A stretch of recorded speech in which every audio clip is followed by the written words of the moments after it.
Okay, let's start here with Chitta. Freddie. I got a question about the greenhouse. I'm wondering about the the natural protective toxins of the and we're concentrating on the greenhouse. So I'm wondering about the implications of that. Concentrating toxins? Well, every vegetable has a protective poison to keep the insects off. Yeah. So when we concentrate the parsley and the celery in the juice, we're getting a concentration of those as well. Yes, but most of the toxin that's produced by a plant, once it's been off the vine about 24 hours, it degenerates. Also, when you juice it, it stays in the cellulose. It doesn't break easily. It's more in the fiber.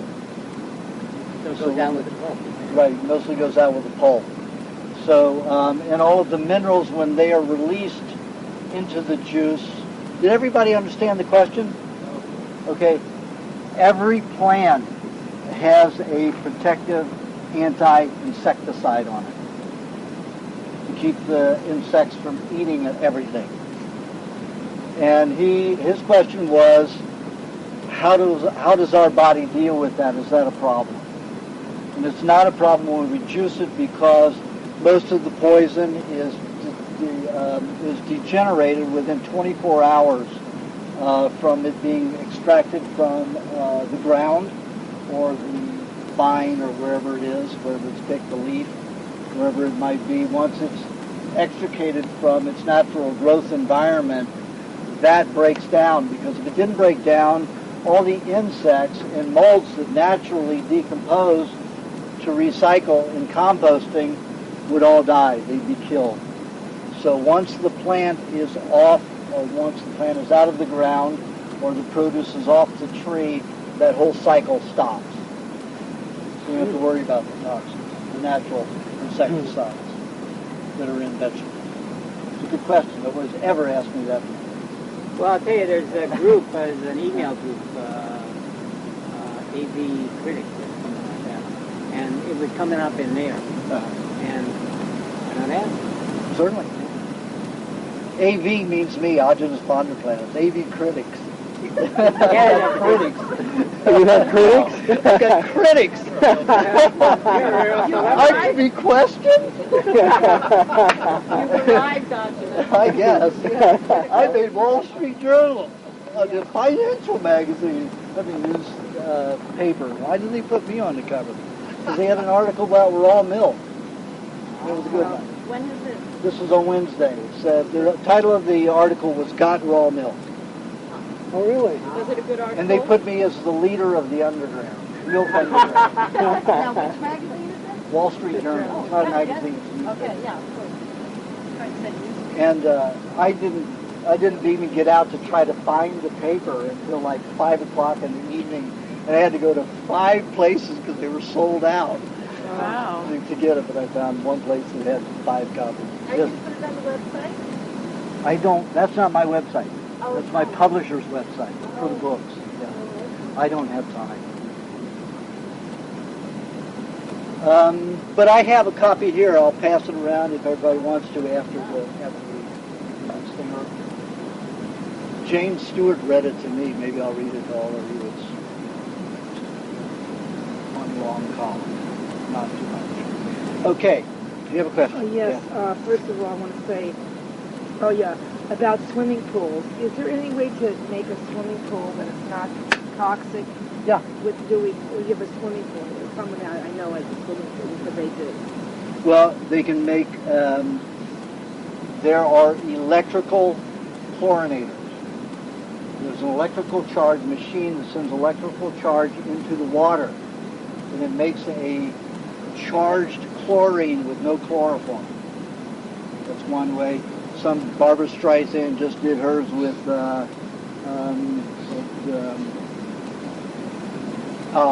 oxidation, the ozone. She did her with ozone. To me, that stinks. I don't like that smell on my body, so I prefer the electrical chlorinator. There's no odor to it at all. But the water, how about the water? Would they be using tap water? Yeah, well, that's all. you're not going to buy bottled water to put in a swimming pool. No, I imagine. Unless you're Michael Jackson, Yeah. who did that. He had Avion put in his. But he didn't mind spending $1 million to fill his. Oh, I meant to say that you can put the apple cider vinegar with it. You can do that. There's also How many bottles would you need? That's about how many gallons you would have. I have a 24,000 gallon water tank and we use it for swimming, and it's a pond. Yeah. I have guppies in there and water leaves on top. Yeah, but you are like me. I have my algae growing in my hot tub. I like it green, slimy. Well, I thought we should have the question and answers in the hot tub. Why don't we all go there? I feel like getting naked. Oh, yeah. I'd only fit about 14 people. I think we'd have trouble. Okay, do you have a question? Yeah. Another thing I just want to mention. I have this girl back me. I just want to discuss that because within Alaska, they have a law there. In order for us to get any marine mammal, that means a seal, they have to be 1/4 Native American. Is anybody here 1/4 Native American? That girl wanted was going to ask her grandmother. Nope. Nobody here. I'm 1/16. I can't help you. Well, between the two of you. There we go. That's only an eighth, though. We need 2 more. Okay, so do you have a question? Yeah, I was wondering if you could just say a little bit about iridology, like Uh-huh. what it is, or a little bit of the basics of it. It's a diagnostic thing. I mean, it's an analyzation thing. Don't use the word diagnostic because the medical profession owns that word. Nobody can diagnose unless they are a licensed practitioner. You're practicing medicine with unlicensed and you diagnose. So I never diagnose, I analyze. I analyze health. I don't diagnose disease. So that's how we get around that. Anyway, the eye is a readout of the entire physical makeup of the body. And there are locations for every gland, every organ, particular locations for the autonomical nervous system, bones, skin, lymph system. Everything is demonstrated or indicated in the iris. And the 2 irises are different. The outside, the outer half, you divide the eye in half from 12 to 6 o'clock. The outer half of each eye applies to the respective quadrant, outer quadrant of the body. The inner half applies to the opposite inner quadrants of the body, except in some engineers and almost all inventors. They're same brain siders, so they don't divide. And what I do is I go in there and look to see discolorations, if you have big white areas or big dark areas, that shows scarring, scar tissue, possible tumors, and discolorations can be plaquing on the outside, particular areas where fibers are fractionated, divided. It's like pointillist art. That shows that the poisons are going intracellular rather than extracellular. So there's lots of things I look for. I could go into 2 hours or 5 hours on that to get specific in that. But basically, I can tell a lot that's going on in the body. That as far, your MDs, they use X-rays, and basically, if it doesn't, hit them in the face, they don't know what is happening in the body. With iridology, I can tell early stages of development of just about anything. And that's why it's very helpful. But most people, when they come to see me, they're not happy when they leave because nobody's well. Nobody's well. Even those people who think they're well, they're not well. There's damage, there's toxins in your body. So if you don't want to know, don't come. But if you know how to get rid of it quicker. Yes?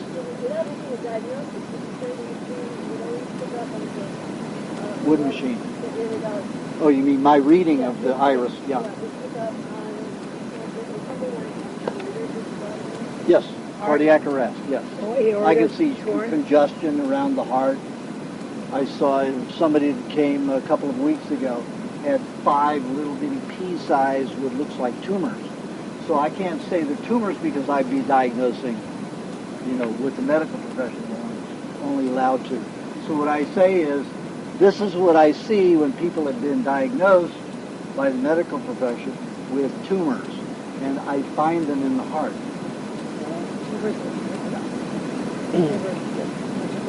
Tumors that go in It's heart. rare.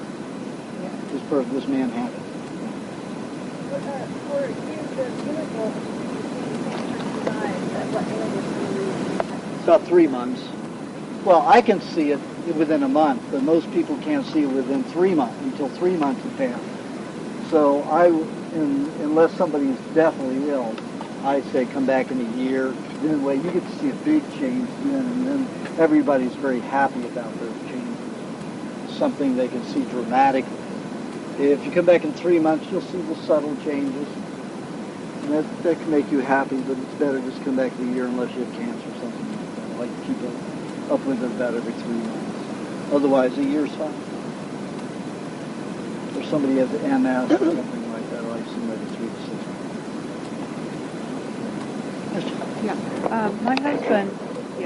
My husband has big blotches on his back, about this big. White color? They're red, like a rash, and they're all on his left back and under his arm there. And he has called you before. He has dystonia from thorazine, and he eats the raw diet, except he has chicken.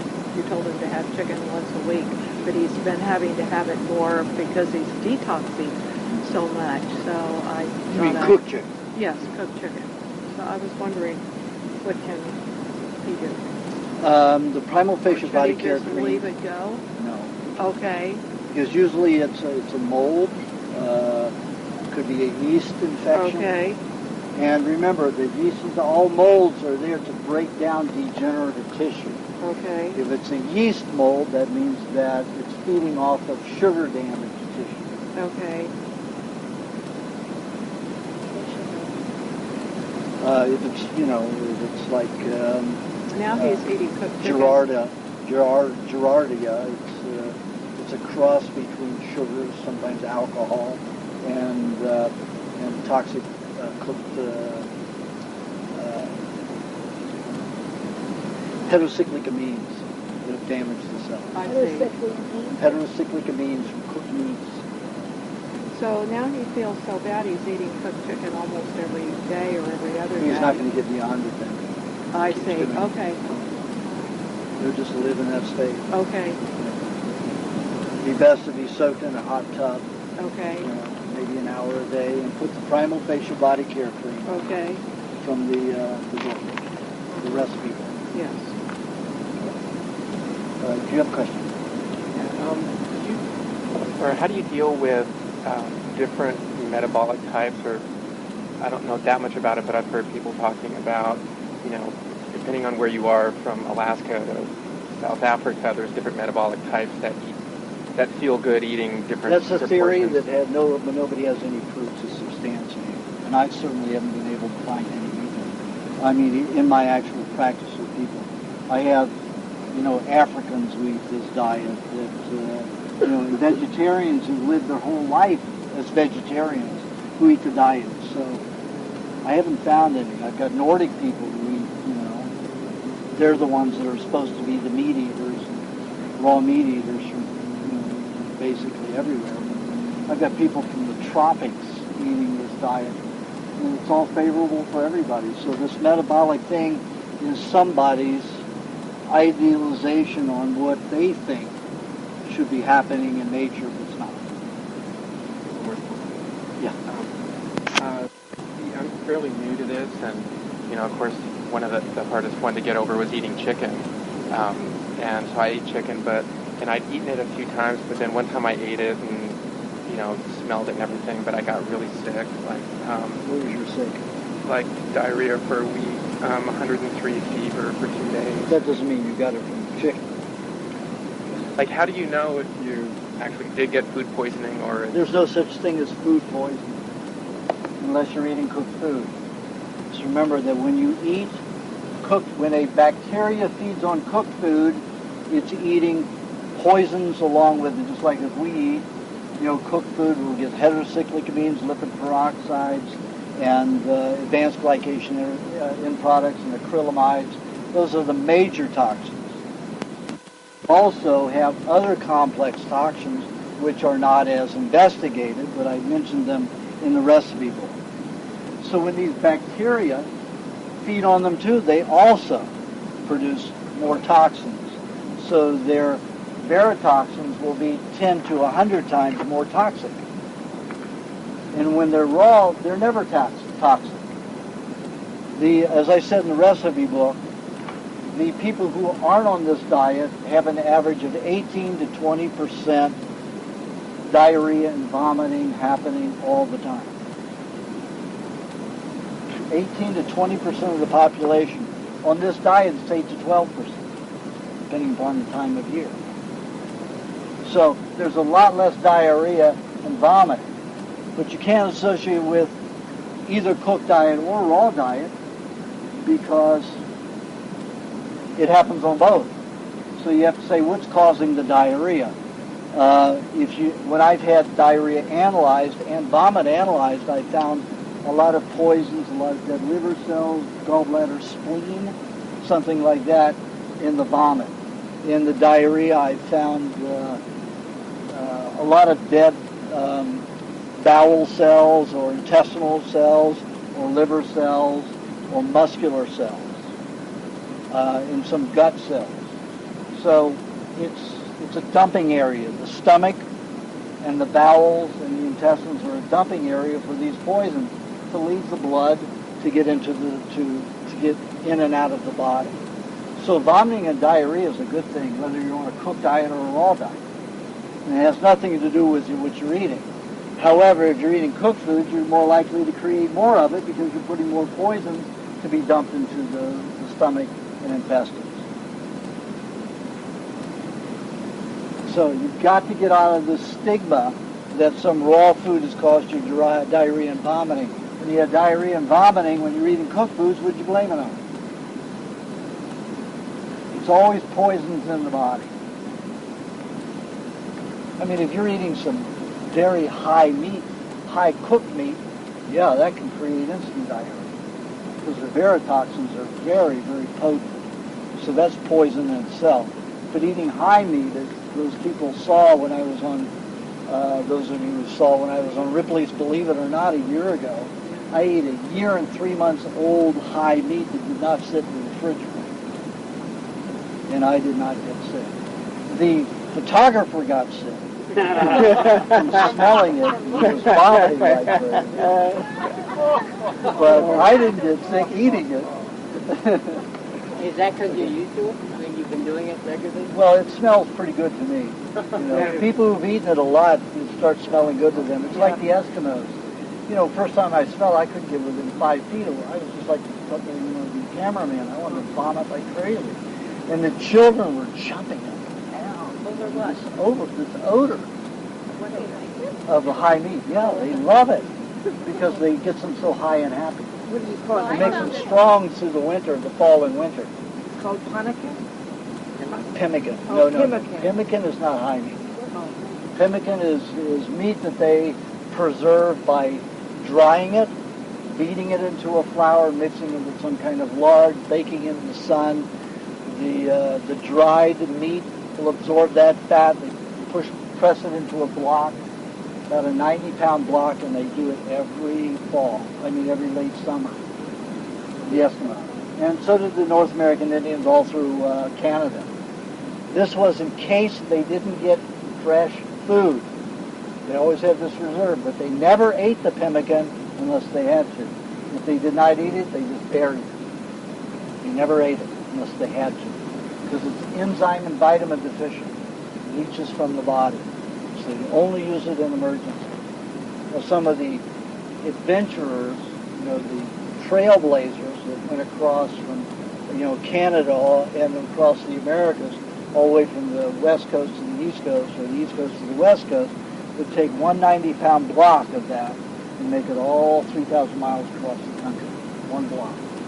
They eat a chunk of it a day, about a half of a cup, with lots of water, and they could go on that all day. So they were on raw foods then? No, that isn't really a raw food. It's not cooked, but it's also not raw. It's not fresh and raw because there's no enzymes and vitamins active in something that's dehydrated. Roger, do you have a question? Yes. Is there a great difference between the meat that you buy in the ordinary grocery store like Ralph Vaughn's or what you buy at Whole Foods, which is New Zealand? Big, huge difference. New Zealand is almost all raised meat. Plus it's mostly organic, what they do feed them. In the regular supermarkets, they feed them lots of grain, and most of the feed that they feed them are byproducts from food processing. They take the bran, all the waste products from producing food for humans, cereals and stuff like that. All the cooked garbage is what they mix into a meal and give these animals and feed them. So it fattens them up. Of course, the body has to produce tremendous amounts of fat to deal with these toxins. So the fat is very rich with toxins in your store-bought meats. Most of it won't be absorbed if you're eating it raw because it'll just pass through you. But you're not getting a lot of nutrient value from it as you would from New Zealand beef. Now, when I was in Paris for 3.5 years, off and on for 3.5 years, I was eating the mad cow, and there's nothing wrong with it. And I ate it for 3 years before, and then, once the girl broke up with me because I wouldn't marry her, I find this article that said, Care for Supermarkets, that's where I was getting my meat when I was in Paris, was buying and selling the mad cow meat, so that's what I had been eating all that time. And, I wasn't eating the brain or spinal cord, so it's no big deal. Oh yes, your regular feed cows are fed lots of antibiotics, shot with antibiotics, have clips with antibiotics on their ears, and lots of hormones, growth hormones in the feed, so they grow faster and larger.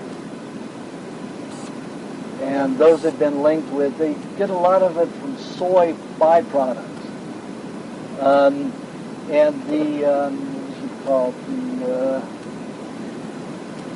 there are two poisons that are known to be highly carcinogenic. I can't remember the Gerdestein and something else, another Stein product that is highly carcinogenic. It is a known poison. It's illegal to put it in any pesticide. Yet every time you eat a soy product, you're eating it. Including soy sauce. Yep. Highly concentrated. Not good stuff. And this comes from the fertilizers of soybeans? No, this is in the soybean. Oh, naturally. It's naturally in the soybean. Naturally, soybean, if a human or any bird eats the soy, you're going to die raw. It will kill you because of the poisons in it. So when they feed soy to all kinds of fowl, chicken, turkeys, whatever it is, it has to be highly processed the same way it has to be for humans. So it's never raw. And when they call it organic, it is not, because you have to solvent treat some of it. So would you wash your fruits with kerosene and then eat it, call it organic? No. So it's a misnomer. Your rosy chicken is fed 75 to 80% cooked, processed, solvent-extracted soy. It is a misnomer. It is a lie. It is not organic. We do eat Rocky. I said Rosie. Oh, Rosie. Oh, We eat Rocky Jr. They feed their 75 to 80% raw corn. Even though it may not be organic, I'll still take the raw corn over the cooked, processed, solvent-extracted soy. the soy milks that they have now out there, people. Same thing. Garbage. Pardon? 75 to 80. Yeah. Then the rest is garbage soy. Like Rocky Jr. Okay. Yeah. Right now, well, Lily's would be the best, but Lily's won't sell us their chicken. They don't. They're a chicken farm. I mean, they're an egg All farm. for layers. Yeah. But she says to change Pardon? it. I'm a lot of their eggs like that, like I guess Not Lily's. Yeah. They have the soy and the ground. Correct. But they did sell a few of their chickens, I remember, at the market. Yeah, but they're doing that only at the farmer's market, but they won't sell it to us in the farm. I haven't investigated Harmony Farms. What about the non-New Zealand beef that's organic? Like Whole Foods has got New Zealand and non-New Zealand. How does that compare to New Zealand? Whole Foods has their own. They bought the ranches. Whole Foods is a big farce. They go around, you see everywhere in the store, go organic, but you rarely see even 1% of the food in their stores organic. So it's a big hype bullshit. It's big bullshit. Their meat, they feed 15% bakery waste, which is stale, boiled in oil donuts. And they call that natural meat. What cow do you know goes around eating, unless it's a police woman.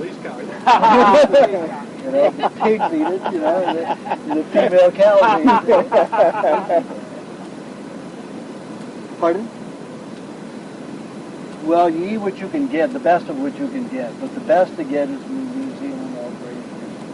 There's also some very good beef out of our pasture that we clean all the Good. I think it's called full size. Okay. Small farm. Are we using it better than New Zealand when he gets now? Yeah. Well, no, he gets the New Zealand that's all organic, Yeah. which is better than Whole Foods. No, I know that, but it's something It's the organic. same probably, but you probably don't have to pay for the shipping. We don't have time to have that kind of discussion. Oh. The other was about, let's say, the donut fed, the what is it, Coleman beef that Wild Oats carries. They do feed there some byproducts. So some of the feed is a byproduct.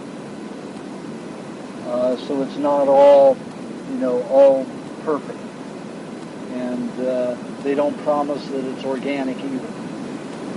But it's still better than Ralph's or Save-On, and it's better than Wild Oats donut fed. You mean Whole Foods donut fed. We should put it Told you aside. that, mad cow. Okay. Question. Yes, on piped milk, goat's milk versus cow's milk. You have some authorities that... Okay, let me go through it. Okay, goat's milk is high in hormones, especially adrenaline. So people who are thin and hyperactive should not be drinking goat's milk. They should be drinking cow's milk. Settle their nervous systems and systems. Those people who are overweight could use the adrenaline. So goat's milk is fine for them. People in between, if you feel hyperactive, you feel anxious or irritable, don't drink goat's milk. Drink cow's milk. Okay? The same goes for cream too, goat's cream? Goat's cream still contains a lot of precursors for developing adrenal hormone. So, goat's cream is not going to relax your system. Cow's cream is. So stay away from goat's milk. Just finish up what I asked. No. If you're anxious and irritable, then just stick with cows. Okay? Yes, question. Yeah.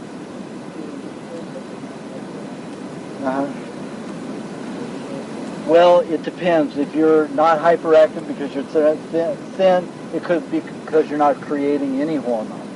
Because your body cannot afford to burn itself, eat itself up. When I was a vegetarian for a long time, I was one of the easiest going guys there was because I had no fucking energy, to get upset.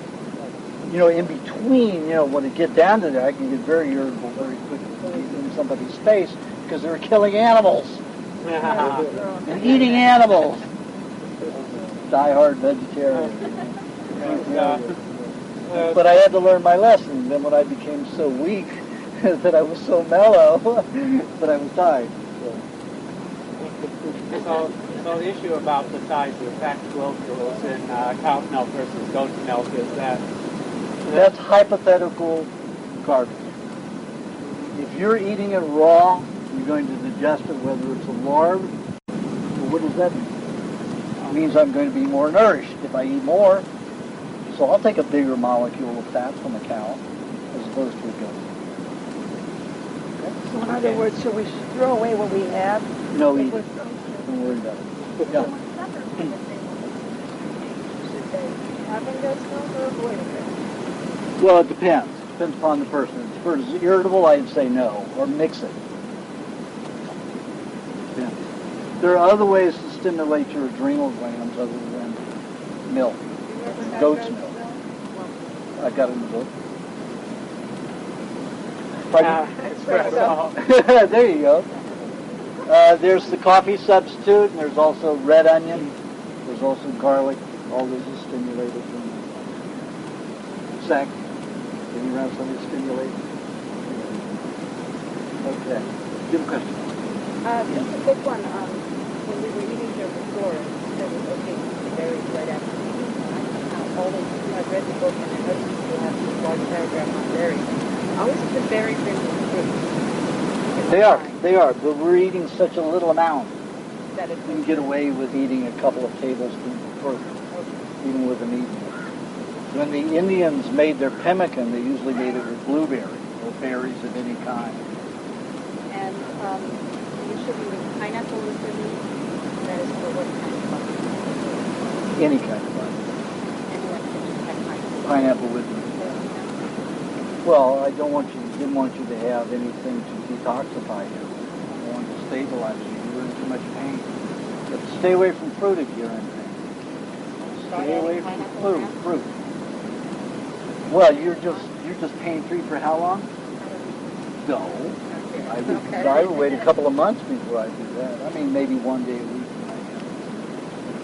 So you're saying zero? Zero fruit. If you're in pain, zero fruit. Zero high carbohydrate fruit. Well, but in the book you said you used to take a banana. Yes, but that's not anymore. Because I found there's too many situations where it affects people badly. That's why in the new book it doesn't say that. When I redo the first book, it will be correct. It will be updated. Does that include tomatoes? No, tomatoes is not a high carbohydrate fruit.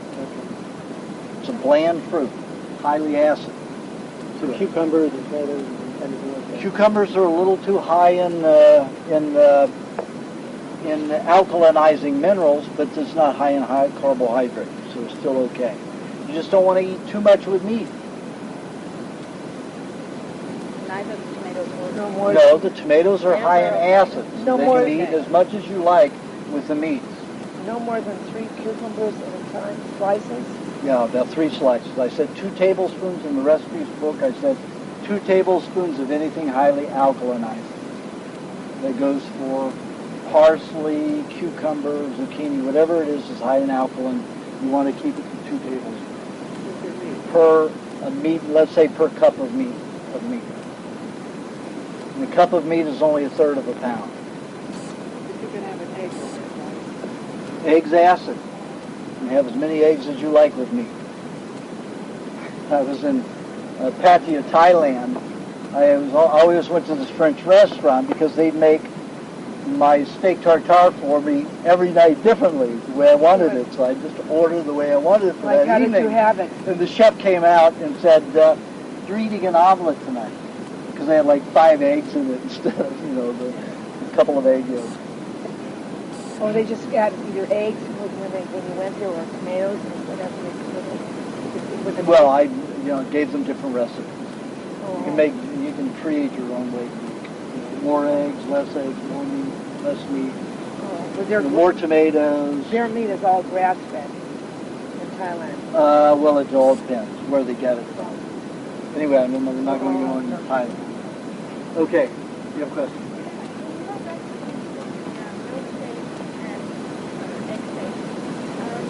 And Cream shake. cream shakes and all different sorts of shakes where you have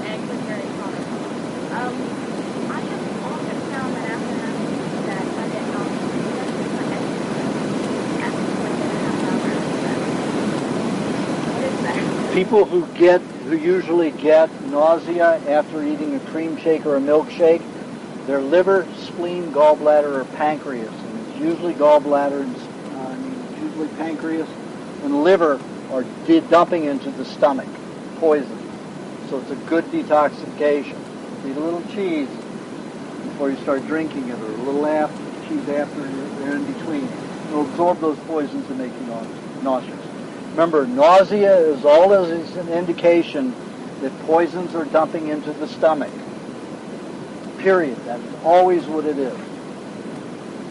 You want them to dump there. It's the best place for them to go because the hydrochloric acid can neutralize them. The American Indians, if they ever got, let's say, a scorpion bite from, let's say, a black scorpion, or they got a rattlesnake bite, if there were a lactating animal around, they would drink the milk because it would pull that poison to the stomach and it would neutralize it. The milk will absorb it, and then the hydrochloric acid neutralizes any kind of insect poison. One time I got bitten pretty badly, and there wasn't any raw milk around, so I got some hydrochloric acid, put it in a solution of grape juice, and injected it in my hip. How did you get hydrochloric acid from where? From a health food store bottle of hydrochloric acid pills. Oh. Yeah. What about car sickness? You know, like You can't jump off Talking subject. about We got to get back around. I know, but that's still, we're talking about one different kind of nausea. If we get into nausea, we could be here all day. Well, we're just You have plenty of nausea. Oh, your own hydrochloric acid can come up from your system. That would be great, but I was a fruitarian at the time, and I had shortly after the surgery, so I had none. There's none in my stomach. I'd have to go into my small intestines to get it. Oh, that's how you get it. And I wasn't any animal for me to make regurgitate, even if I danced. Do you have a question? Maria.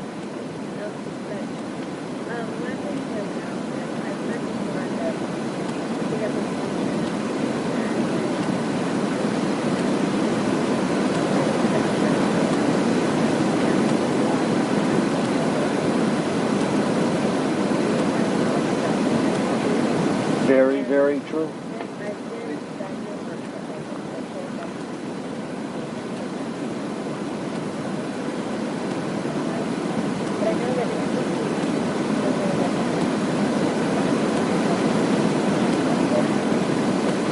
Just do a raw diet. You make enough of those hormones. All you need is the proteins and fats. Pardon? Okay. She was saying because of the pollution that we have, a lot of women and men are not producing their normal hormones because they are producing them. But what's happening is that because hormones are higher in fat than most other substances created by the body, they go for the toxins, or the toxins go for the fat. So what it does is it's turned the hormones into detoxification substances that will bind to those poisons. Then you can no longer use them as energy hormones, or hormones to build bones, or hormones to function normally. You don't have enough fat in your blood, especially thin women have that problem, because there's not enough fat in the blood. So the body will start using those hormones as fat binders, as toxin binders, as fat toxin binders. Yes. Is that why you get irritable and nasty and itchy? Yes. Yeah. Yeah. Well, ask Lisa. Lisa sent you. She said once she gained all that weight, she's not a bitchy. Really? Yeah. And that happens to all of the women. Yeah.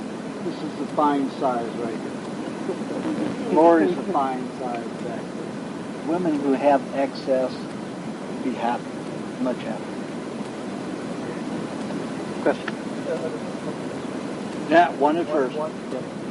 Unless they're related.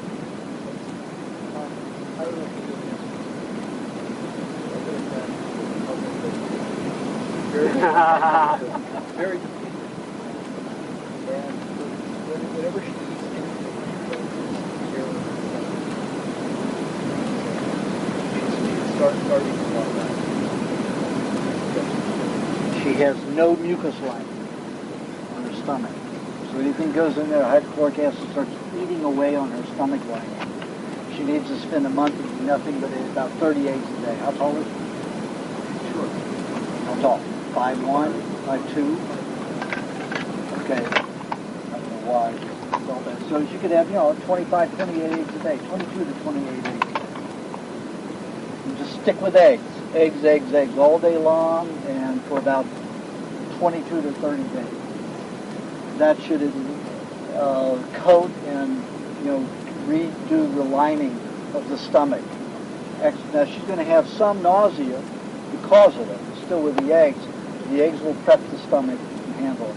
Another thing she could eat is colostrum, fresh colostrum, but not room temperature. Not refrigerated, room temperature.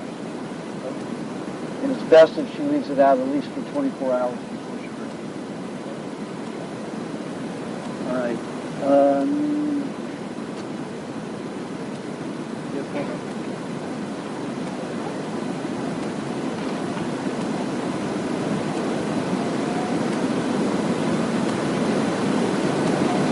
Well, what they do is they pre-steam it. 215 degrees maximum, they say. Maximum. Over 96 degrees is too much. So yeah, they do. There is one called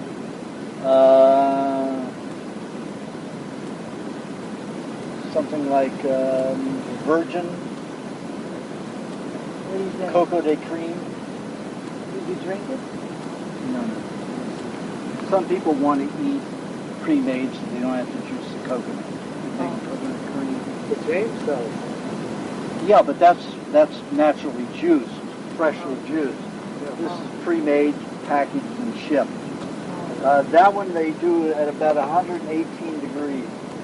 So I will use it for massage, but I won't use it for eating.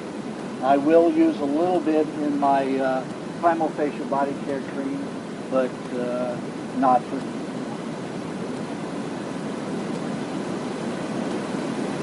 I've only seen it in glass, but yeah, they do package it for massage oil in plastic.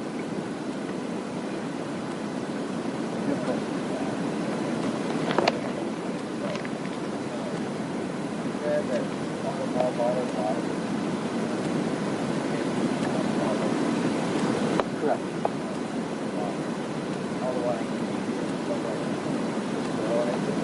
Not necessarily. If it has carbon, if it's naturally carbonated, the carbonated destroys bacteria. So you don't have to worry about it being treated like that. Right. Perrier. Now Perrier in the 80s, early 80s or mid 80s, had a problem. They weren't completely rinsing the bottle, so the benzene and the detergent was staying in there and poisoning people. But everybody rinses their bottle thoroughly. So it's not a problem. Uncarbonated water, All been Treated with what? All been treated. Either ozonation, chemical treatment, chlorine. It's always some way. Not Evian. What about Mountain Valley? Arkansas? Even Mountain Valley, they're ozonated. How about Pennsylvania? Gerolsteiner. Pinta water is very treated. Gerolsteiner's the only one that's okay. Gerolsteiner, San Pellegrino, any of the naturally sparkling waters. Okay, right. Trinity is a treated water. And Evian. Ozonated isn't great. It's not severely harmful, but it's not great. What about Evian?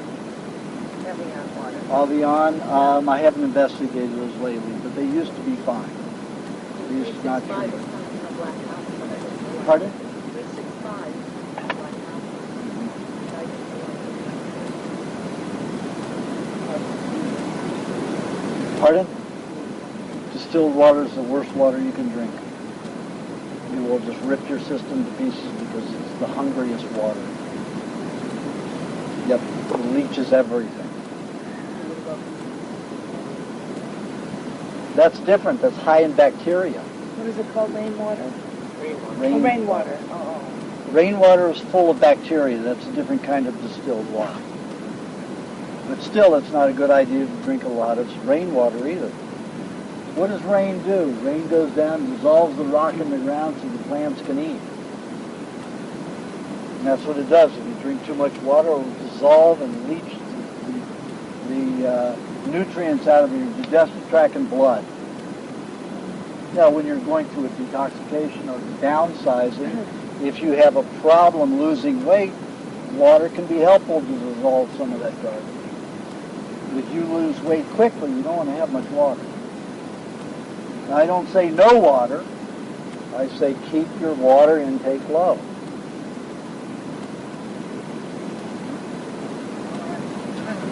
On the subject of mineral baths, why do people take mineral baths? What's beneficial? Because the minerals are magnetic when they're concentrated. So you have poisons in your skin, and your lymph system throws more poisons off through the skin than anywhere else in the system. Could you repeat that, please, again? The lymph system? You've heard that one a dozen times. Okay. The lymph system throws off more toxins than any other part of the body. You throw toxins off into the tear ducts, into the gums, the tongue, the salivary glands, the earwax, the mucus, all throughout the body, the urinary tract, females with their uterus, all that mucus, dumps poisons. Poisons build a lot of mineral poisons into the nails and hair. Every part of the body is a bowel because we're so toxic. We are all complete assholes. Literally. So, the skin is the largest area, mass area that secretes these poisons as you perspire. So getting into a hot mineral bath is a good thing. That's why I used to live in a bathtub with my milk and my vinegar and my sea salt. When I was so in pain from the blood and bone cancer, every joint in my body ached. I couldn't lie on any side of my body for more than 10 minutes. I'd fall asleep, wake up, in severe pain after 10 minutes, so I could never get any sleep. So I would put 2 to 3 cups of milk in the bath, 2 ounces of raw unpasteurized vinegar, and 2 level tablespoons of sun-dried sea salt. And I could just lie in there. And what it would do is, all of the pain, it's an electrical charge that gets up to the brain, and it all registers. But for some reason, in the water, it discharges it into the water. All that pain goes into the water instead of in my brain, so I don't have to experience it. So I was able to sleep. I'd wake up every hour and a half to 2 hours, freezing to death, but I would just let some of the water out, put some more hot water in without having to add any more nutrients to the water, and I could sleep in that water for 6 to 12 hours. And that's the only way I was able to heal, because that's the only way I was able to sleep, go into the sleep state. So that worked very well. 2 to 3 cups of milk, 2 ounces of raw and pasteurized apple cider vinegar, and 2 level tablespoons of sun-dried sea salt. Is that in your cookbook? It's in the recipe book, I believe. Yes.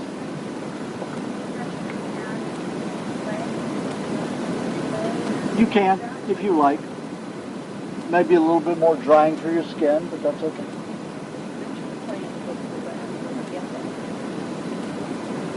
Well, I'm still investigating. Right now I'm using the French green clay, that's good clay.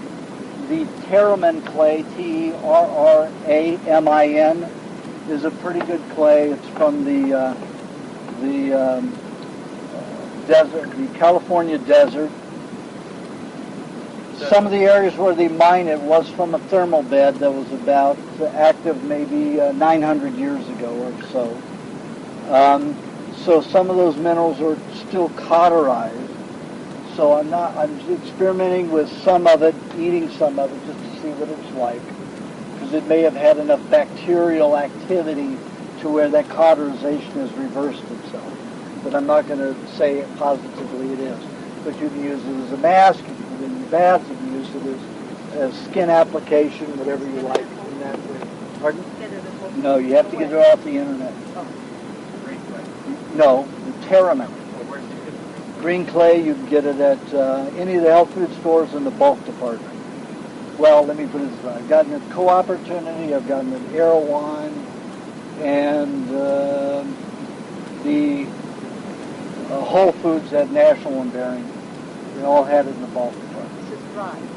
Yeah. It's dry. It's dry. Yeah, then you mix it in and make a paste of it and leave it. Yeah, put it in the juice. Well, what I do is when I'm putting some clay in the juice, combined with, say, some poisons in the juice, when I blend the foam with the honey, thin the honey, I'll put the clay in that, and when that's all mixed in, I pour it into the rest of the juice and stir that in. And on the mineral bath, like some people are more alkaline, some people are more acidic. It doesn't make any difference. In that bath, it doesn't make it. It'll pull out. The vinegar, when you put the vinegar in it, that adds an acidity. Almost all of the minerals that are sold are on the alkaline side. So you're getting, that's why I put the vinegar in there, to make sure that everybody's at a good balance. Not over alkalinized or over acidic. The skin is naturally acid, so you want it acid. But you don't want it acid from the 190 chemicals that are in the yellow wall. Right. Okay. Do you have a question?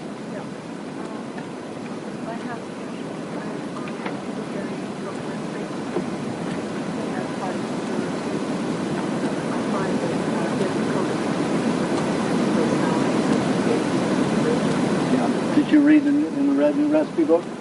Say if you mix lime juice with the coconut cream right away when you get it home, blend it in there, it will keep for 6 weeks, 21 days to 6 weeks. I've had it even last 3 months.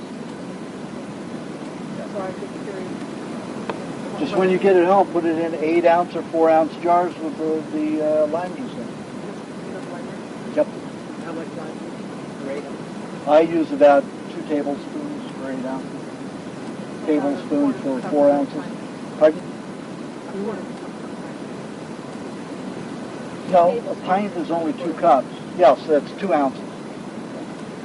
2 ounces, 4 tablespoons for a pint. What I've done. But don't put it in pint jar. Put it in 8-ounce jar. Yeah. What I've done is I've added eggs and onions. That's fine. Just detox you more. So eggs and onions. Right, that's a smoothie.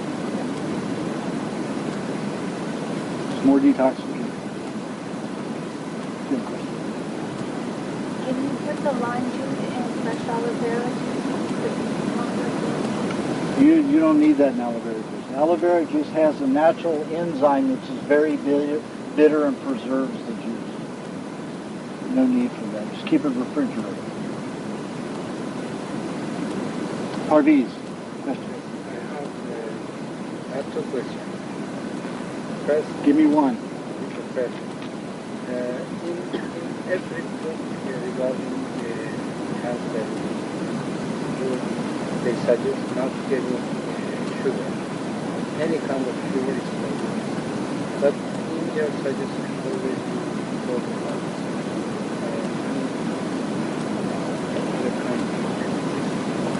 These people are eating processed honeys and are eating toxic sugar.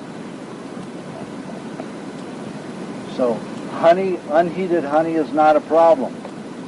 There's very little advanced glycation. There's less than about 10% advanced glycation that comes off of an unheated honey. When you process honey and heat it, you've got 90% going into advanced glycation byproducts, end products. sugar from any kind of sugar is produced. But Because you have advanced glycation end products forming, but if you have it once a day, it's not a problem. Now, if I have somebody that's very advanced in cancer, it's, their face is falling off, I'll tell them to stay off of any kind of high sugar, even fruit, because they just can't afford it. They can't afford any advanced glycation end products. Including, no, not the honey. The honey's still something. But any other fruit, tell them to stay away from it. Go ahead. In your diet, always mixing all kind of products. Okay. But usually... No, not all kinds. You cannot mix green vegetable juices with any other animal product except for cream or butter or coconut cream. But eggs, with meat, with honey, with everything is permitted. Yes. How the liver can support this? Because the liver doesn't have to leach enzymes. The pancreas doesn't have to leach enzymes. People who are eating cooked foods and mixing it are not, they have so many varieties of foods that need these various enzymes, and they have to leach them all from the body. So if they can leach just one kind, that means they'll only have to build several kinds of enzymes to go out and leach. But if they've got a whole mixture of foods, they have to have 100 varieties of these hormones that will go out and call out these missing enzymes. So again, it's with cooked foods there's the problem, not with raw. Okay? Uh-huh. Yes, very necessary. It's one of the most healing agents there is, because 90% of it is made into enzymes. Enzymes are very important for digesting and utilizing meat and proteins in the system. Very important. Also, it takes care of a lot of the sugar problems that you have. The cravings for sugars is the craving for these enzymes. So people will go off eating too much fruit. If they eat too much fruit, it's going to turn the entire digestive tract to alkaline. Meat's going to be repulsive to them. You're just going to lose, so eat honey.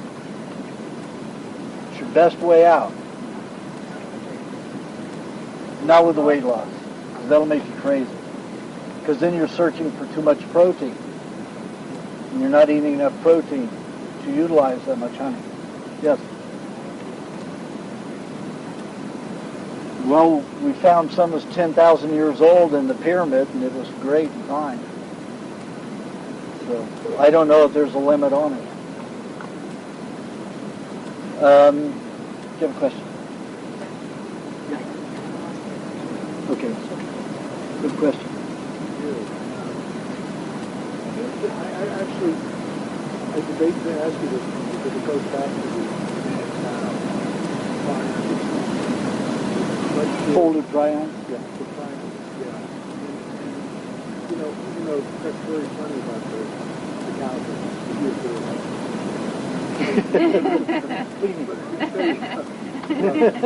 But the thing is, they think that's like a 20-year incubation. You have to understand the psychology of the medical profession. They're always going to blame some animal for everything. They're always going to blame some bacteria for everything. They're always going to blame something in nature for everything that goes wrong.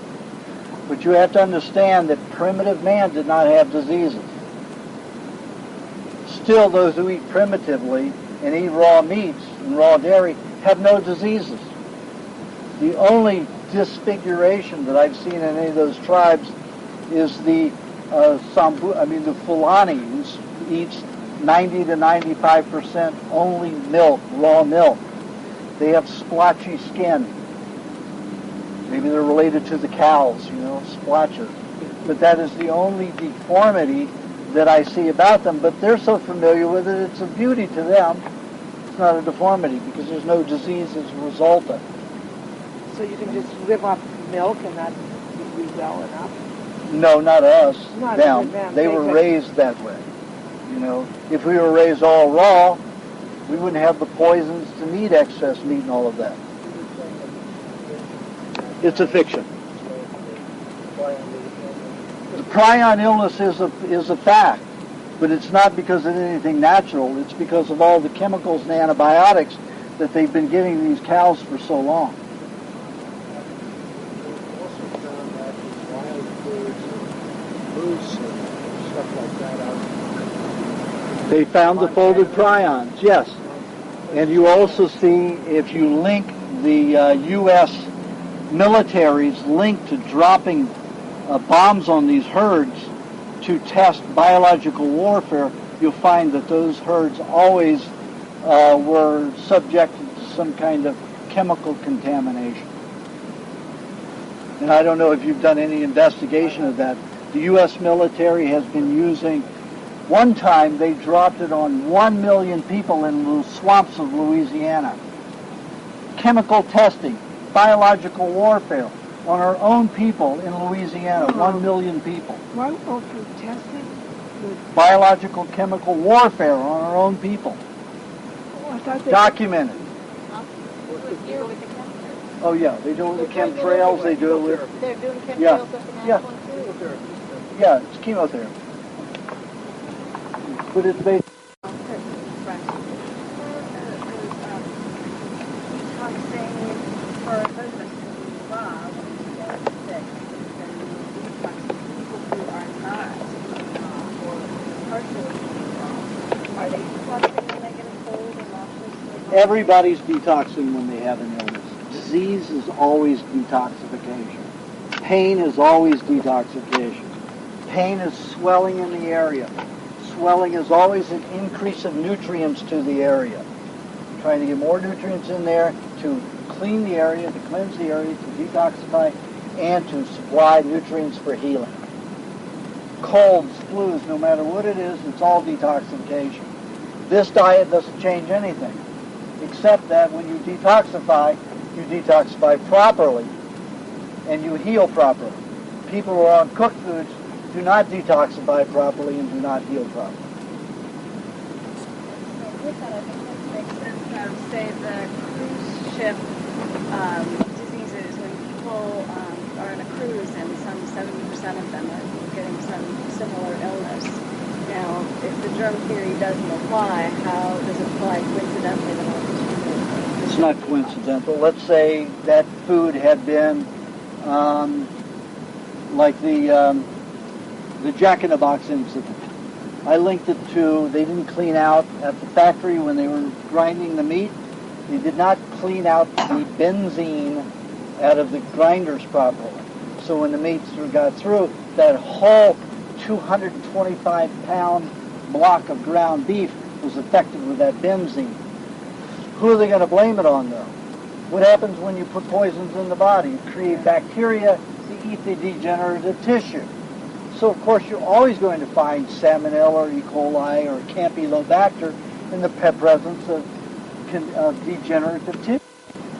So, instead of saying, well, the benzene created the damage to the cells that caused the reactions of the body to these bacteria to break down that degenerative tissue, they point right to the bacteria as the cause, and it's not the cause, it's the chemical that's the cause. If it were the bacteria, man would have become extinct a long time ago. We haven't had refrigeration for about 100 years, you know. I mean, I remember when I was still a kid, we were bringing blocks of ice in, you know, at the farm. Blocks of ice. We had ice boxes, true ice boxes. You know, so bacteria's been with us a long time, and like I said in my milk report, they used to feed babies in hospitals who were highly contaminated and diseased that was 300 million parts of pathogens. 300 million parts.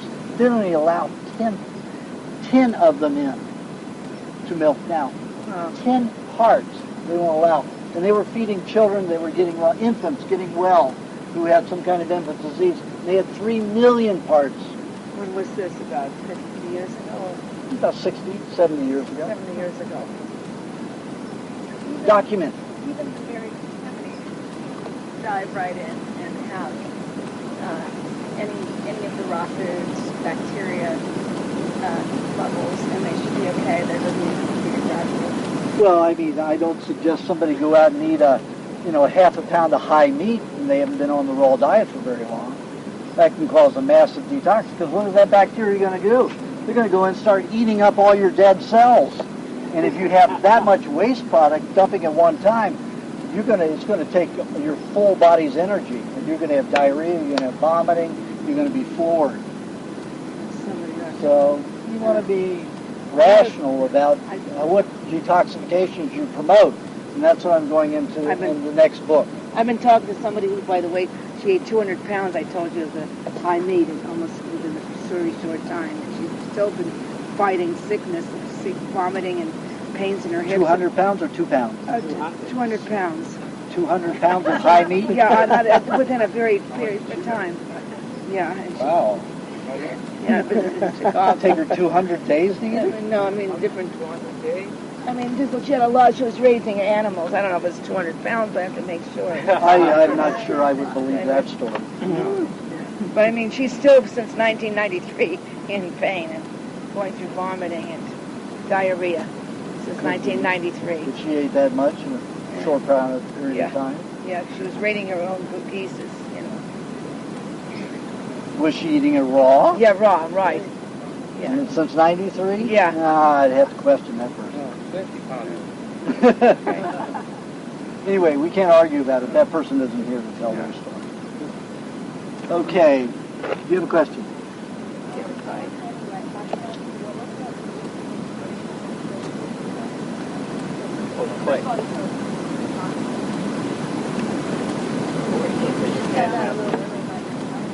The only thing that can be mixed with green juices are fats.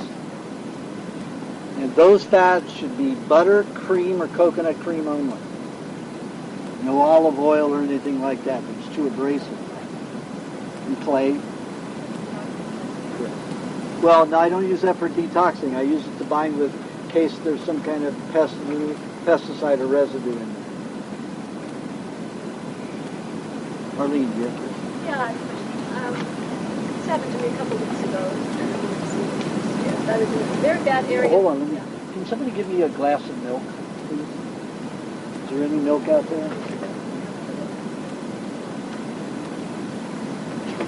Thank you. Go ahead, Arlene. And I expected to be there for about an hour in the morning. All I had with me was no shoes. Something happened. I was held over there all day. And there are areas of this city you can drive for 15 minutes and all you'll see are Popeyes and McDonald's. And driving and driving, all I could find at one point was a coffee shop. And I'm stuck there all day and I needed to eat something. What would have been the least expensive thing?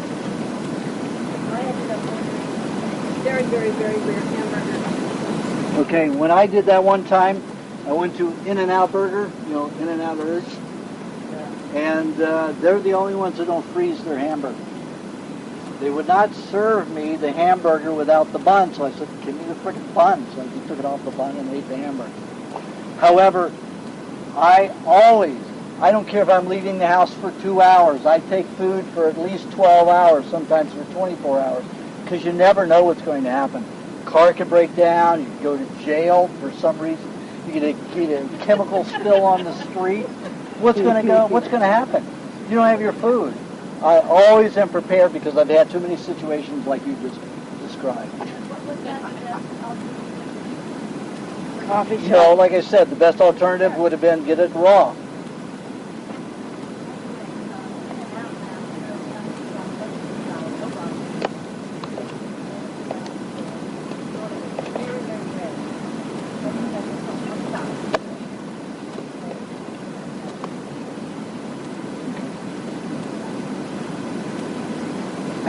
All right. They don't freeze it, right? They don't freeze their meats, yes.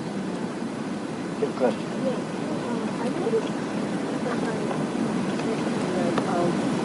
Black drink, football milk, like that.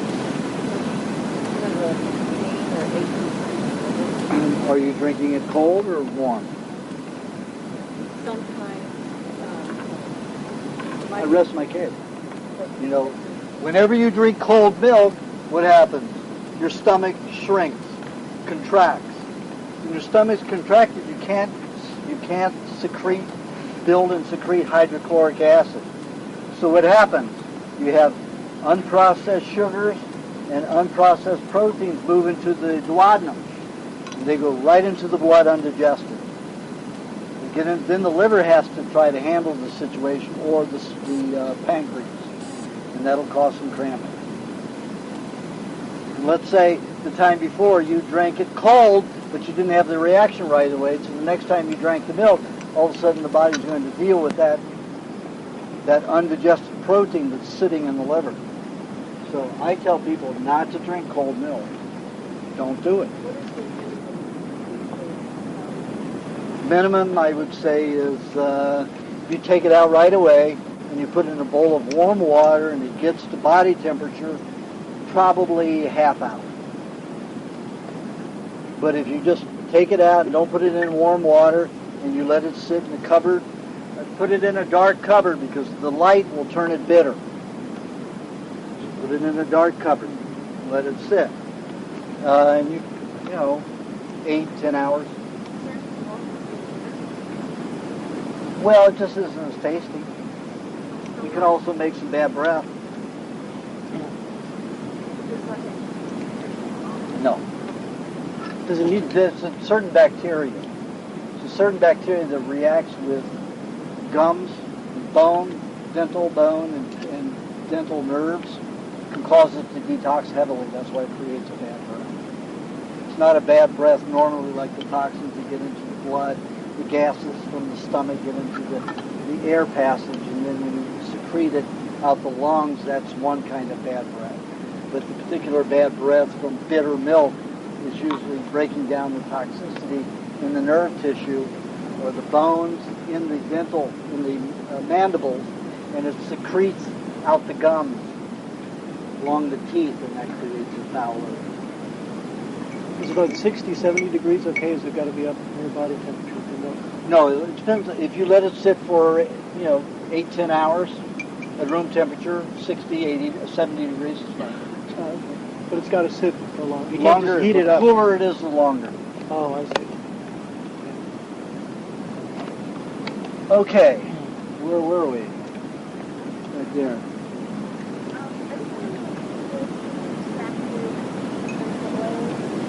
Yeah.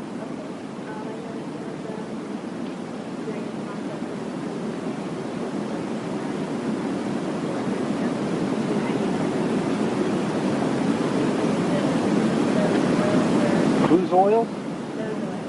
The whose? The CO2 extraction. CO2 extracted? Yeah, they're extracted in the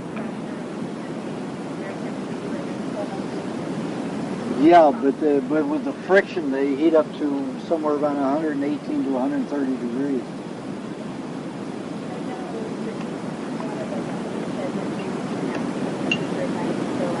Well, that would be wonderful. If it's under 96 degrees, oils are fine. Yeah, they're not destabilized. And it takes about 96 degrees to start cauterizing the phosphorus.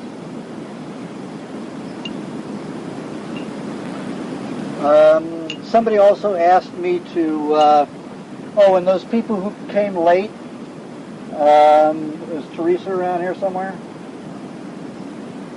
Teresa left? Okay. Then, Lori, would you take care of the people who came late to collect $25 from them? Thank you. Somebody asked me to talk about venereal diseases and sex. Sexually transmitted venereal diseases. In my research, there's only 2 categories of sexually transmitted venereal disease. And that's documented, experiential, not philosophical and theoretical bullshit. Crabs are definitely contagious because they live on the skin. So you can be having sex with somebody and they crawl on you, you're going to get crabs.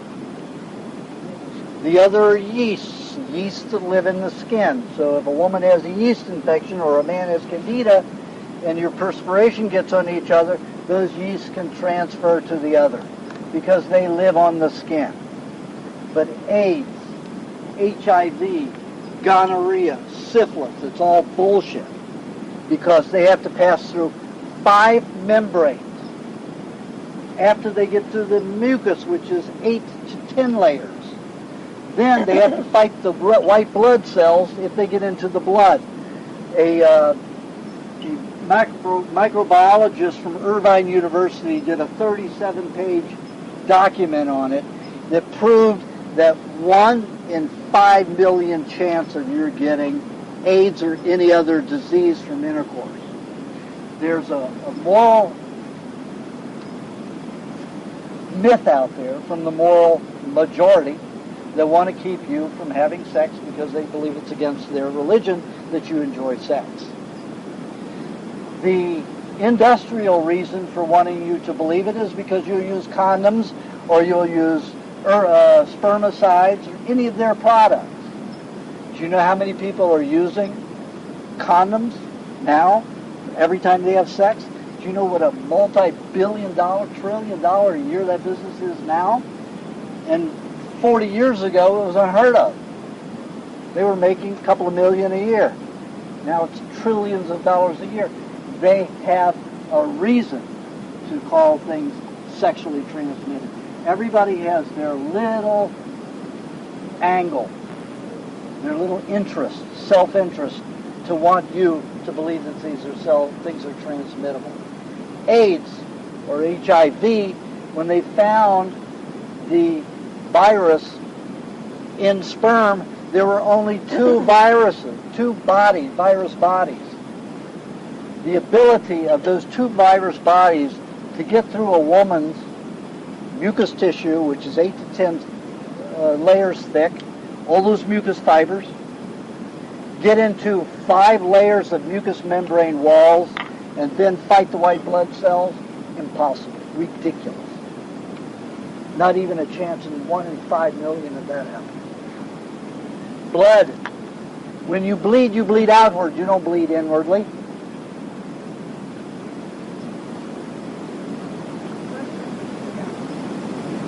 Yeah.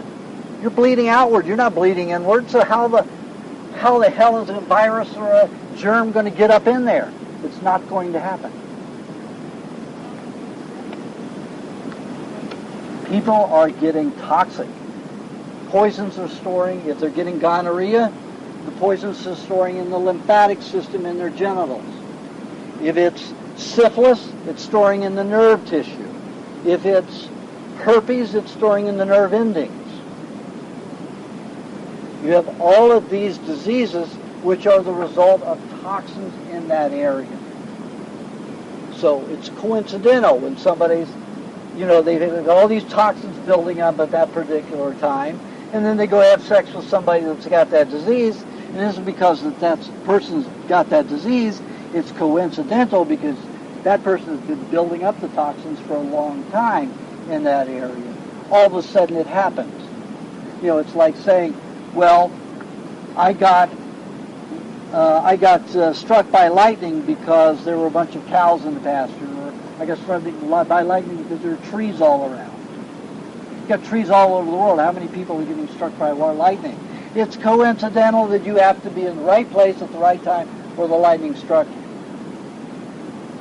There's no madness to that. There's no theory to that. There's no contagious theory about electrical lightning striking you. But they love to do it. The medical profession makes a lot of money on the bacteria theory. Their whole premise, their entire profession is built on germ theory. Germs are the cause, not toxins, not pollution, not poisons. Germs are the cause. Do you blame the vultures and the crows for the dead animals that they find? No, they're the cleanup crew. That's what parasites are. That's what bacteria is. Virus is a joke. You can't. Virus is impossible to be contagious. They're not alive. Virus is the body building solvents, soaps, to clean out the body. It's a slow, nasty, long process. It's like let's say you had a bunch of dogs or cats to eat up this dead carcass, your extra meat that was running around that you had left over. Or you could get some kind of an acid to dissolve it, right? And then you'd have all of this waste product and this massive amount of flu. That's how viruses work in the body. It's better to have parasites. Best to have parasites. Second best to have bacteria. Virus if you have to.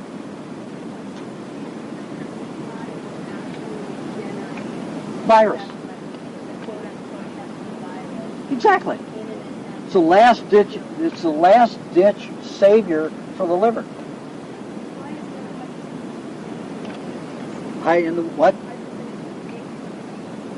Because they use so many chemical drugs that damage the liver. They use drugs. That's why the War Department used AIDS on them. AIDS was created in the laboratories at UCLA in 61 and 62. They were creating it to create cancer in animals so they could study cancer. That information was given to the War Department. All of a sudden in the late 60s and 70s it started turning up, mainly in the gay community, 90% in the gay community, because the gay community was using poppers, they were using, which is amyl nitrate, to bring you out of a seizure if you went into a heart attack.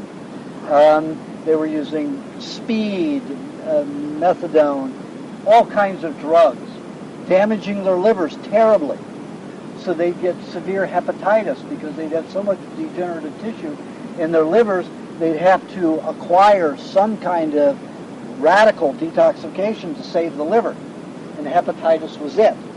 So they infected the hepatitis B vaccine that was given to 90% homosexuals. Houston, Los Angeles, San Francisco, and New York City, documented by Strecker, and I mentioned the book in my first book called The Bioattack Alert, documented. So documented. Rock Hudson was on drugs? He died of HIV, AIDS. No, he got a transfusion. So you can get a disease if you go to get somebody's blood pumped into you, definitely. Because that's a direct inundation into the system. And a lot of people got it from transfusions, people who had the disease and gave their blood, and other people got it. That's why only 10% of the population who had liver problems were getting the hepatitis B vaccine, and that's why they were getting it. But of course, the government and medical professional is not going to tell you the real reason these people got AIDS. Then this one British reporter linked the smallpox vaccine that was given to 75 million Africans had the AIDS virus infected in it. What did they have in mind? Bush and his crew and Reagan and the crew, what did they do? They created a medical disaster. They came to the United States and other governments for help. What happened? They said, well, if we're going to help you with this AIDS disease, we need to control your resources. This is going to be a lot of money, so the World Bank's going to run your country. So what they do? They got rid of a welfare class of people, so they didn't have to spend money on them, and acquired access to their resources, their diamond mines or gold mines. It's all about money. There are some people that don't give a shit about human nature, spirituality, or anything, and the Bush family is heavily into it.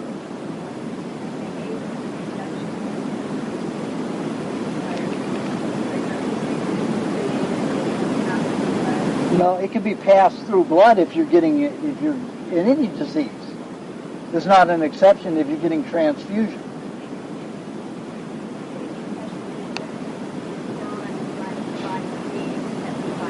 Correct. No, it is not. According to the documentation, no. It was created by nature, but not the composite of it. The Dr. Strecker, who was trying to discover how AIDS was, what AIDS activity was, kept fractionating. If you fractionate a virus, a bacteria cell, there are compounds that they put on it, and it fractionates into 5 parts, like I come apart at my joints. I've got 6 parts. Cells like that go into 5 parts. That's always the way we react. These cells were dividing, splitting in 2. After 1,000, he says, wait a minute, this is man-spliced, this is man-made. Only man-made react like this.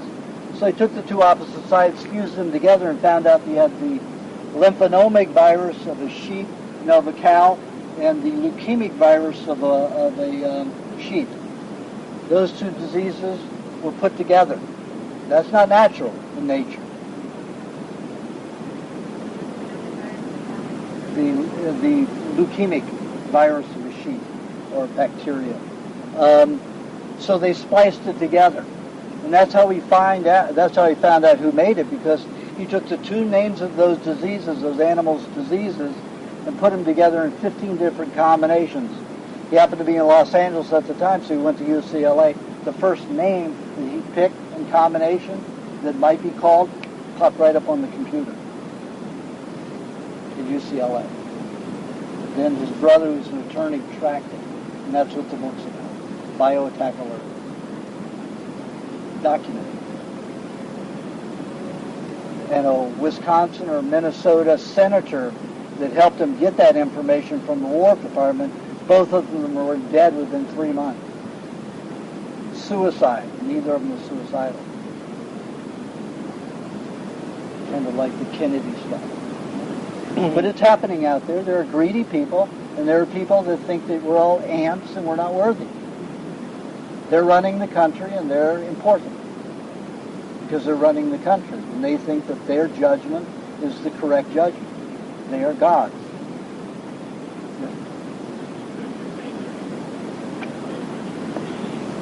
Not all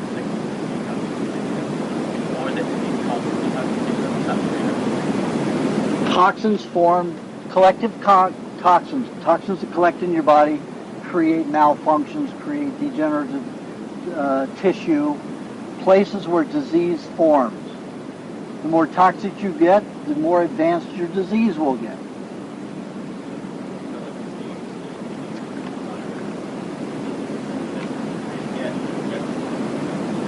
Right.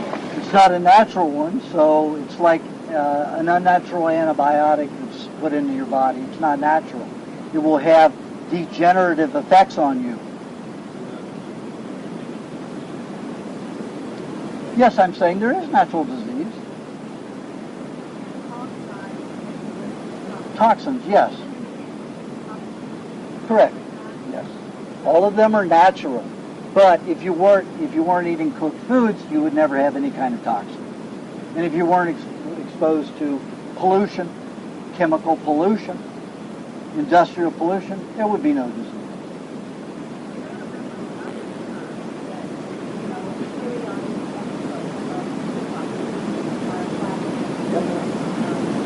Sugars were full-blown in those days. Sugars came in heavily in the late 1800s. And that was it was considered classy and panache to have candy in your home, because you had to be rich to afford candy. So people would eat candy and think, oh, I'm so terrific. You know, what they were doing was poisoning themselves faster than anybody else. That's why the rich children were always more unhealthy. They had more eye problems, they had more physical problems, they were weaker, punier, because they got all these medical attention and they got all this bad food. It was elitist.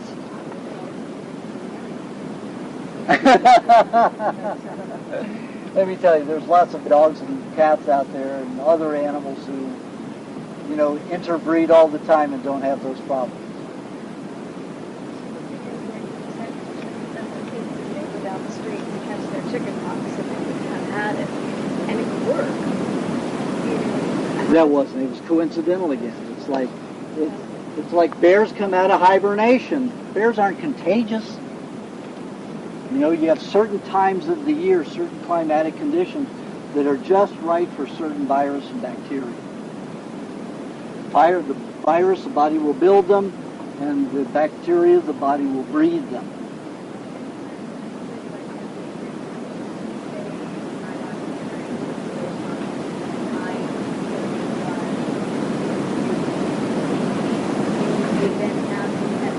No, only if they had a liver problem.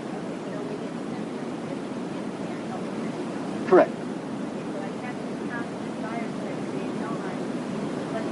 Yes. If they have toxins in the liver that causes the detoxification, where they will naturally be utilized. So something like the Black Plague, where whole populations almost were wiped out, they must have been heavily toxic. You have to understand that, it was like England in highly populated areas. There was no refrigeration. They would cook their foods. They would keep them because there was no refrigeration. High rot, high amounts of barotoxins from these bacteria and molds that would feed on the food. And they would just keep loading themselves with toxins as well as the byproducts of the bacteria eating these cooked foods. They would get so inundated that everybody would break out about the same time. It's like me filling, I've got a whole tray of, let's say, 50 jar bottles, and I'm filling all at the same rate. They're all going to spill over at the same time. So you're going to have an epidemic, a plague. And it's always somebody else who did it, not their bad habits. Yes. Hi, Susan.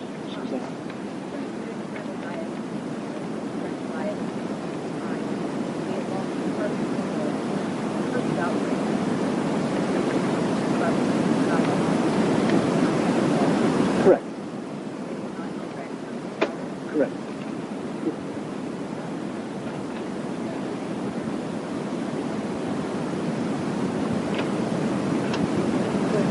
Well, just remember that you cannot, they're not alive. It's a solvent that your body, it's like, I've got the same soap in my house as somebody over there, and everybody else, everybody's got, let's say, what does it say? Let's say the typical soap, Tide.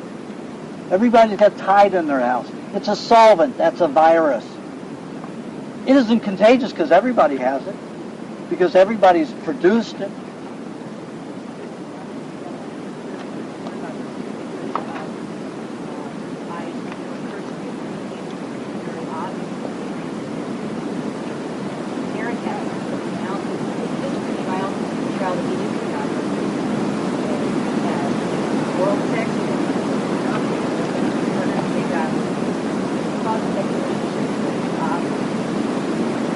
That's your obvious. That's as obvious. Yeah, but their description may have been very, very doctored or very, very polished. It's like I got a documentation from Pennsylvania, and they were blaming raw milk on this epidemic.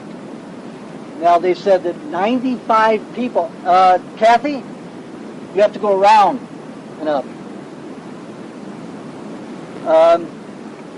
Close the door all the way so the bugs don't get in. Thank you. They were blaming the raw milk. They said that 90% of those people who got sick had consumed the raw milk. What about the other 10%? What did they eat? Why did they get it and they had no contact? Why did they get it at the same time as everybody else? You're saying it's very obvious. It's not very obvious. It's obvious. No, it's their belief that makes them distort information.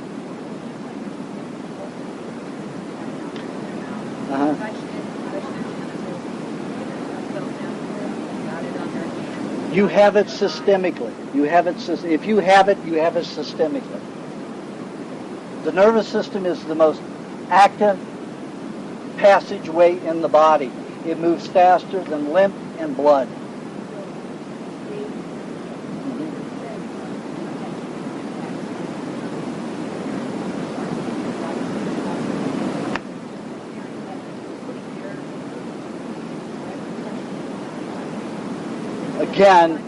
Again, you're talking about a virus. A virus is a protein body. It's not alive. There's no contagious. You cannot have something that replicates itself by manufacture.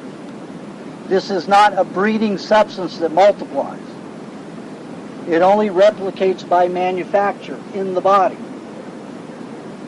That's the whole fallacy about it. That's why people get so caught up in the belief system. They don't look at the rationale. How is virus formed? It's not alive. How does it reproduce? How does it replicate? Because the body makes it. Just like we bodies make soap to clean out the system. It is not that way. If the child eats what the parents are eating, and that child was produced from a parent with a very toxic, where lots of toxins filled up in the nervous system, and that child had the same kind of system, born to that same kind of system, they will get herpes. It may be simply coincidental that the parent knows that when they had one at the same time. Oh, I kissed the baby, I gave it to the baby. You didn't get it from kissing the baby, you gave it because you caused the baby to have toxins in the nerve endings. It wasn't the kiss that did it. It isn't the contagion that did it. But could there be a toxin, though, that's transmitted, and then the virus will react? You know, like if you give your neighbor some dead meat and then the vultures come. I mean, the vultures aren't contagious, but maybe you're transmitting the toxins somehow. Okay, you have to look at at where they'd have to penetrate.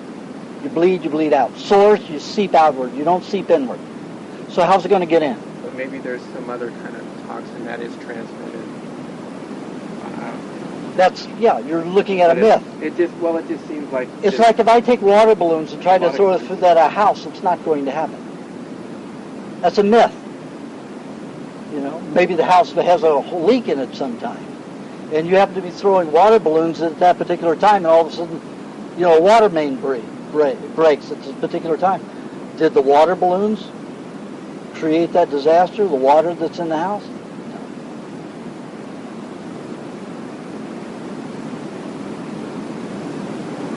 I don't expect a lot of you to really grasp that because you're so brainwashed.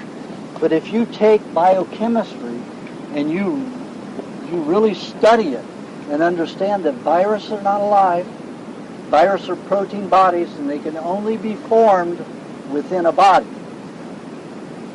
by a body's lymph system, as a solvent, as a detoxifier. Then you understand those protein bodies are nothing other than solvents, like we have kerosene. We use kerosene, we use alcohol to disintegrate even vitamin supplements, herbal extracts.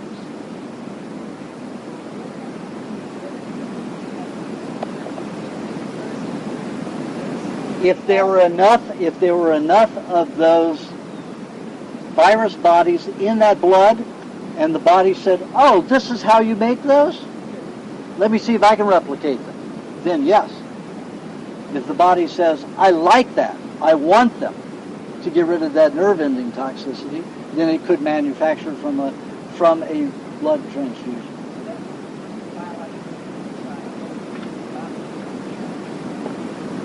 Yeah. Right. Yeah. Yes. But if the parent is feeding the child garbage that stores in that child's nerve endings, that's what creates the herpes.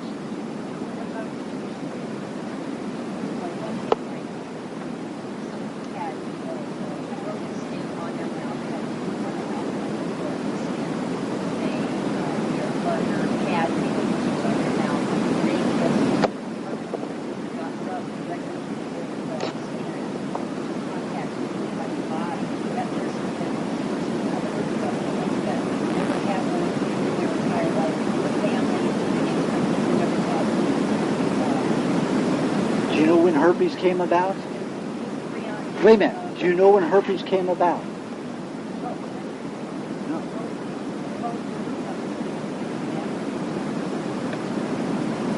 No. Yes. Genital warts have been around a long time. Herpes really came about no more than 100 years ago. Did they say, oh, we've got nerve ending damage? They didn't have a microscope to be able to figure out what it was before then. There were not enough of them to do investigations. But let me give you this scenario. You got two people dating. They go out and eat the same toxic food from the same canned foods with all this metal toxicity, highly acidic. Let's say it had gotten botulism in it, low grade of botulism. They started eating that. One broke out before the other one did. Not a matter of one gave it to the other. One started detoxing before the other. That's how it happened. Yes. I might just reveal this. When I first came to you 5 years ago, I was in my meeting up there and I heard the herpes thing. I had genital herpes for 22 years when I came to Aajonus. And 4.5 years into the diet, they never came back. So 4.5 years it's going to go away. I was married and the whole time I had herpes, they never got to when I made love with her at least a dozen times when I knew I had an outbreak. So it is correct. You just have to get beyond these myths. They are ingrained in you. I dealt with them that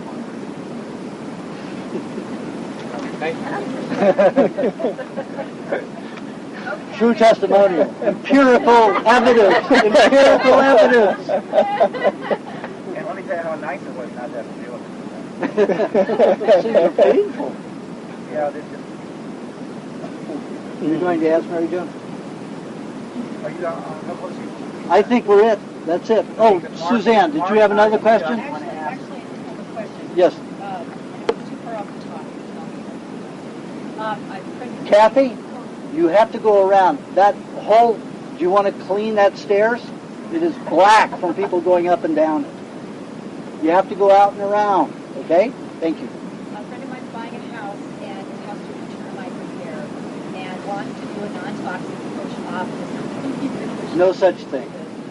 How is there any way to deal with that problem? The least toxic is gas that'll freeze them to death.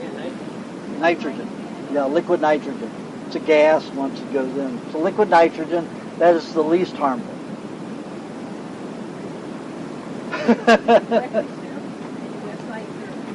No, you can search around. You can find a lot of them now.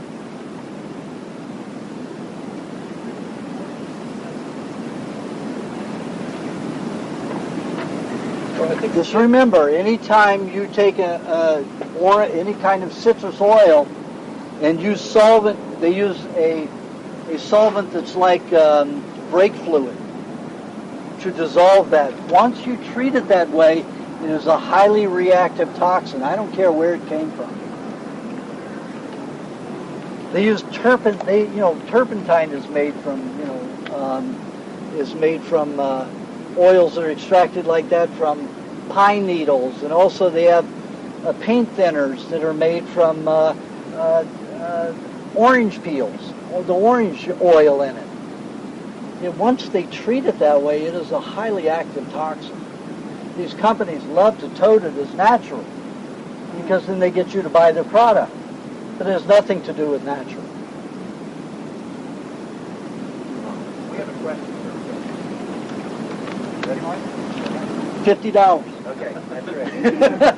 $50 in milk. They're going to pay us $50. That's right. So lovely. We need the money. If everybody could still buy organic pasture milk in a glass bottle, and they didn't have to return it, and they could just recycle it, how many people would go for that? Oh, you don't want to have it returned? Because you take back. We didn't say that. Just asking a question. Just asking a question. No, because you get the money back when you bring it back. Not charged for the money in the one that you're that other glass bottle. Glass bottle is free. That's not being charged $1. Oh. That's correct. You don't have to wash it. You don't have to look the back. Nothing else. I'm only asking the first question. If you still could get it in glass and you didn't have to pay the $1, would you like it that way? Sure. Well, just look at it this way. If that bottle is melted down again to form into another bottle, the amount of toxins that are produced would make 2 more bottles, 2 fresh bottles. So the toxins are double fold, so it's better to take them and not recycle them, to reuse them. You're using a lot less toxins to clean the bottle than you are to melt that bottle down and to remake it into, because of the carbon monoxides that are produced and the other See, they have to sterilize those. They have to clean. They have to clean that glass, that molten glass. They have to clean it. And to do that, it takes chemicals.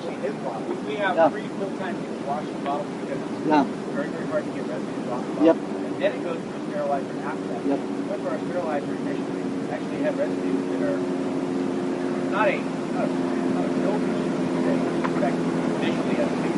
Right. And that's extremely hard to get off. Yep. Water flashing issue. And for distribution purposes, somewhat environmental issues because there's a lot of chlorine, a lot of simple green, a lot of. Sorry. So is there a trade-off between what you're saying and what he's having to use and all the chemicals and everything else? Yeah, but when I was investigating it years ago, because that question was asked to me by Altadena way back in the 70s, you know, when they went from glass to paper to plastic, and the toxins were a lot more to melt that glass down and to remold it. Because you have to have these chemicals that line the molds, keep them from. It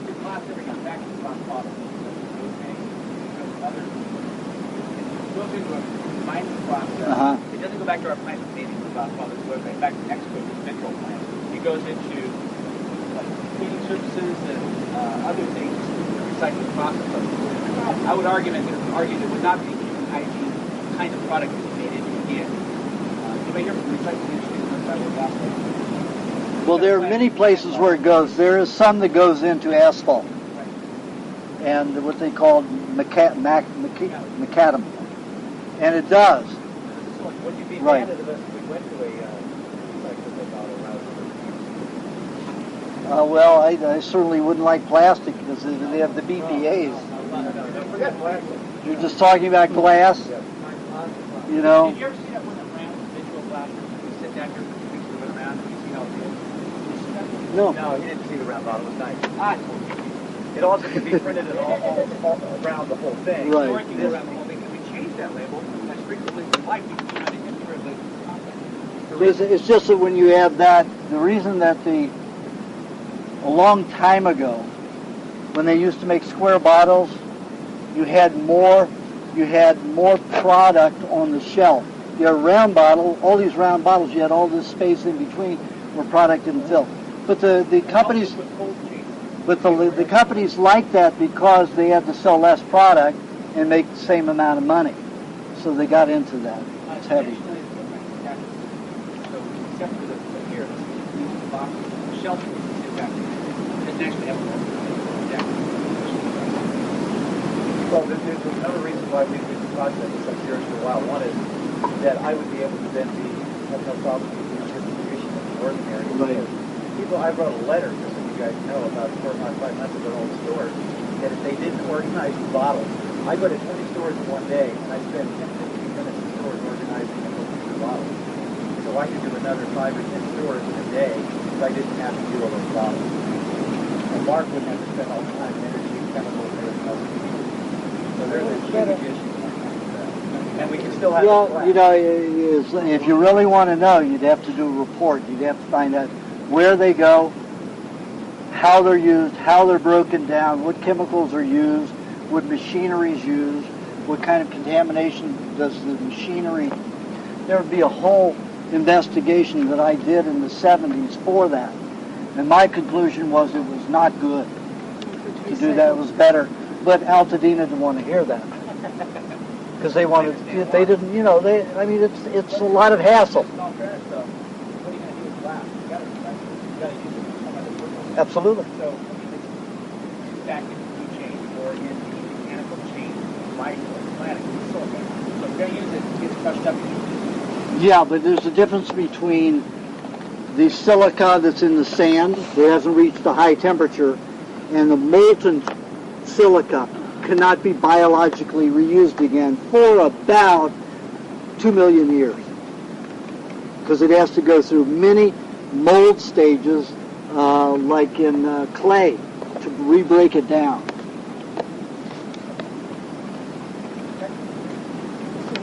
You asked the wrong person. You should not have had me around.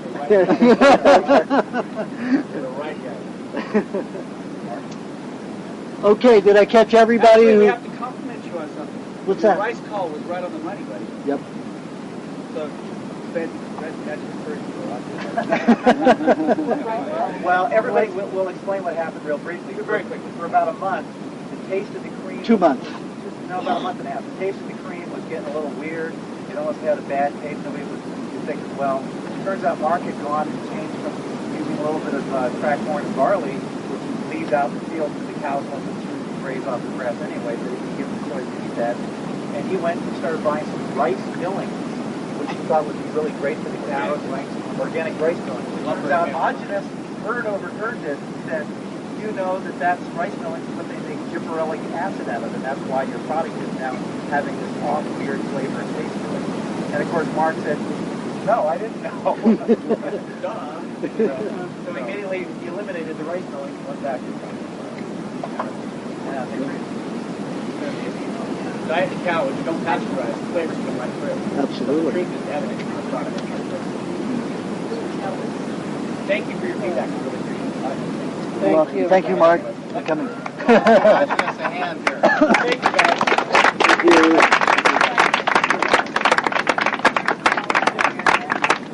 Thank you. Thank you.